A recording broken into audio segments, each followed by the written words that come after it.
Hi అండి. ఇదిగోండి నేను మా పొలంలోకి వచ్చినామండి. మీకు ఒక ఆకు చూపిస్తాను. మీకు అండి ఈ ఆకు చూశారు కదండి, దీన్ని జుట్టపాకు అంటారు. ఇది కానీ మన చిన్న ముళ్ళు ఉంటుందండి, అది కానీ గుచ్చుకునింది అనుకోండి, కర్త ముళ్ళు అవి ఉంటాయి కదా, అవి గుచ్చుకుంటే మన పిన్నిస్తే కూడా తీయలేము మనం. అప్పుడు ఆ టైంలో ఏం చేయాలంటే, ఈ ఆకు పాలు వస్తాయి చూడండి, ఈ ఆకు తండి గిల్లితే ఈ ఆకు పాలు వస్తాయన్నమాట. ఈ పాలు కానీ వేసి ఏలు మీద ఇలా కానీ నొక్కేసామనుకోండి, ముళ్ళు బయటకు వచ్చేస్తుంది.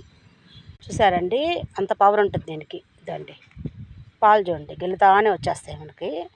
ఆ ముళ్ళు మీద వేసామనుకోండి, ఒత్తితే ముళ్ళు బయటకు వచ్చేస్తుంది.